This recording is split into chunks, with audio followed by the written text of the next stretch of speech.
up on Lakers Report by Chat Sports, the Lakers beat the Detroit Pistons 106-99. We've got the game recap plus the 3 biggest takeaways, and Kyle Kuzma addresses all of those trade rumors regarding him. Plus, are the Lakers looking to add a point guard? We've got to talk all of this and much more starting right now.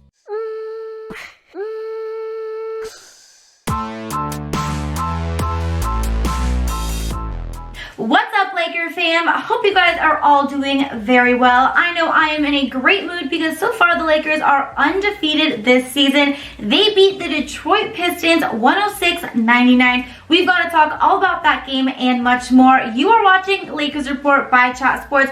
All things Lakers. I'm your host, Hannah Kulik, aka Laker Han. Now let's just get right into it, you guys. The Lakers get their 4th win in a row. So far, they are undefeated this year in the year 2020 against the Detroit Pistons. Like I said, 106-99. Now, it was kind of an interesting game because once again, the Lakers got off to this extremely hot start in those first couple minutes, but then definitely cooled off. And it was actually a close game throughout most of the game. The Lakers really struggled in that second half. It looked like Detroit was actually going to maybe pull away with a quick little steal against the Lakers, but ultimately LeBron James and Anthony Davis proved that they are yet again the best dynamic duo in the NBA, and the Lakers got this win. So I, for one, am very happy. Now let's just talk about 3 of the biggest takeaways from this game, starting with the obvious here. The Lakers threw themselves a little block party. It was unbelievable. The Lakers' interior defense and defense at the rim was truly dominating tonight.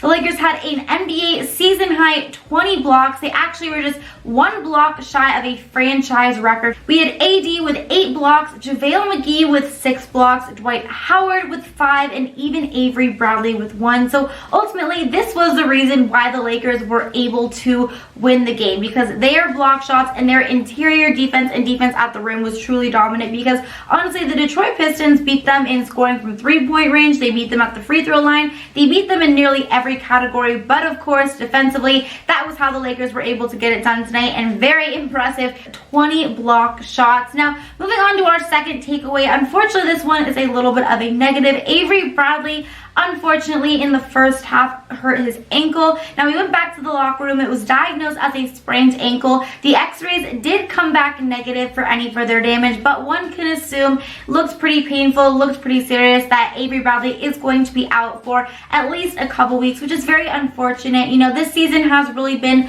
plagued by injuries for Bradley, and he was just starting to really play well for us. And obviously, the Lakers don't need any injuries, especially to a guard like Avery Bradley, who really does contribute a lot defensively and also was starting to contribute a lot more offensively. So keeping our fingers crossed that Bradley is going to hopefully be able to get back soon. But again, sprained ankles, those definitely take a couple of weeks to heal. And then moving on to the third and final takeaway from this game. This is actually something that I have just taken away from all of the games so far this year.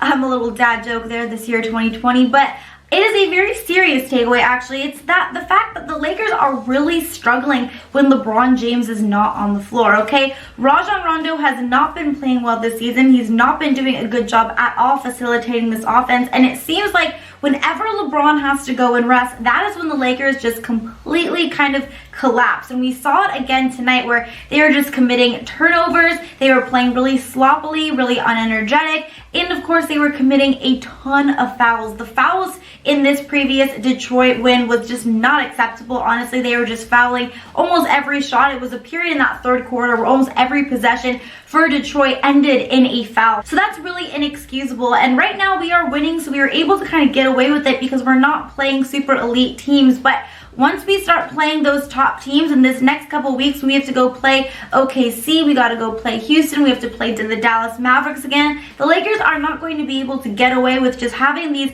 periods and these stretches where we are playing so lackadaisical. And again, a main part of the reason that we are playing so kind of unenergetic and we kind of go through our slumps is when LeBron is on the bench. And unfortunately, you know, LeBron's 35 years old. I know he's not playing like it, but LeBron is going to have to rest eventually. So that is why, you know, with Rajon Rondo not really being able to do much and really facilitate the offense well, and really not being able to do much well at all this season, that is why the Lakers may actually need to make a trade at that point guard position and get someone who can be a better ball handler coming off the bench and a guy who can really help facilitate this offense better than Rondo is doing, which we are going to talk a little bit about that, because obviously Lakers and trade and rumors are obviously something that we have to get to, because there's a million and one trade rumors regarding them. But those are my 3 takeaways from this previous Detroit Pistons win. Now obviously exciting that we won, but still some holes that the Lakers have to adjust as we continue on this season. Now before we get into some of these trade rumors and talk a little bit about what Kyle Kuzma had to say about the recent trade rumors regarding him, I want to make sure that you guys hit that subscribe button down below. Come and join this Lakers Report family. I would love to have 12,000 subscribers, family members, by January 15th. So do me a favor, we are about to have an ad break right now, and while this ad is running through, just go ahead right now and click subscribe and come join this Lakers Report family, and we'll get back to the show right after this ad. Alright, so it is no surprise that Kyle Kuzma has been a part of his fair share of trade rumors, definitely this season, and honestly just throughout his entire career. You guys know that if you are a Laker, you are going to be involved in some trade rumors, but originally it was reported that teams who were inquiring about Kuz were told that the Lakers were not looking to move him and were not going to be trading him regardless, but now it is actually being reported that the Lakers may actually be taking some offers and considering potentially trading Kyle Kuzma before the February 6th trade deadline. Now again, these are all just rumors and reports, but Kyle Kuzma himself was actually asked during Saturday's practice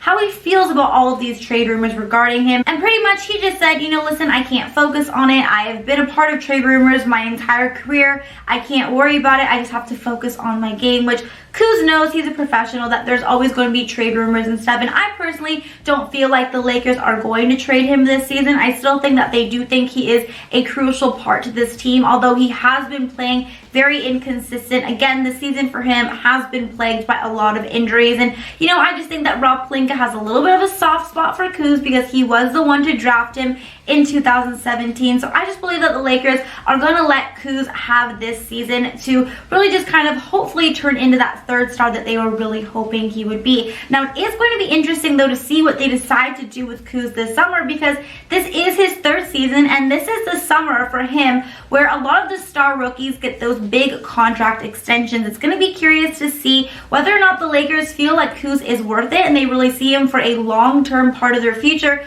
or if they want to wait until the year 2021, that next summer, and allow him to be a restricted free agent. But even though there are some recent trade rumors regarding Kuz, people are saying that the Lakers are listening to offers. Again, they're just listening to offers, and I don't think that they are going to trade Kuz unless it is really, really worth it. Again, I just think that they feel like Kuz is a part of their future, at least at the moment, but you never know. What do you guys think though? Do you think that Kuz is still going to be on this Lakers roster come trade deadline? If you do, type Y down below. If not, type N down below. Now before I move on and talk a little bit about Andre Iguodala, because I actually have an update for you guys on him, of course, I want to make sure that you guys are following me on all of my social media handles if you are not yet doing so. My Instagram is at Hannah Kulik and my Twitter is at Hannah_Kulik. Now moving on, let's talk a little bit about Andre Iguodala, because definitely would not be a Lakers Report rumors roundup without talking about Iggy. And in this recent development, it is actually being reported that the Lakers have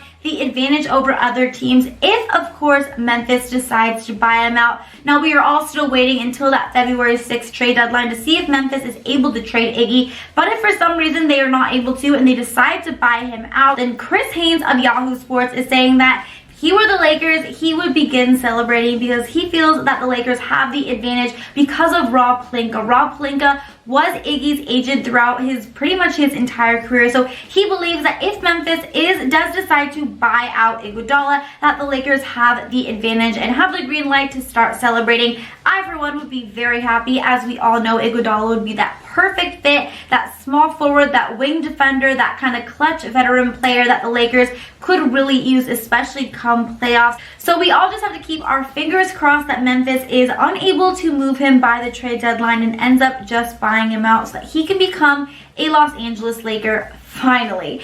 But the Lakers could also use some more help. Besides, obviously, Iguodala would be a great pickup. They could also desperately use a backup point guard. Like I said earlier in the 3 takeaways from this previous Detroit Pistons win, Rajon Rondo's not getting it done. The Lakers are really struggling when LeBron James is not on the floor. So backup point guard is a spot that the Lakers could definitely need an upgrade on. So we're going to be talking about 5 potential trades that the Lakers could look to make at that point guard spot.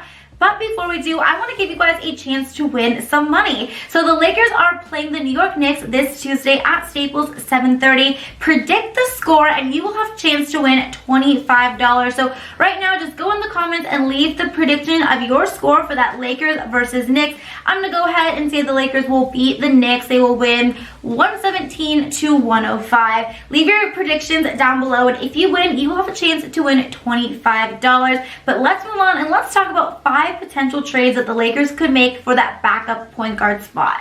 So like I mentioned earlier, the Lakers could really use an upgrade for that backup point guard spot. Unfortunately, Rajon Rondo and then Quinn Cook has just been mediocre at best so far this season. They've really been unable to do anything. Rondo's really struggled facilitating the offense, and Quinn Cook has just found himself completely out of the rotation. So Lakers could really use an upgrade at that backup point guard spot. So here are 5 potential trades that the Lakers could make in order to do that. So number 1, we have here the recent news of Darren Collison reportedly deciding to come out of retirement and potentially join the Lakers or the Clippers.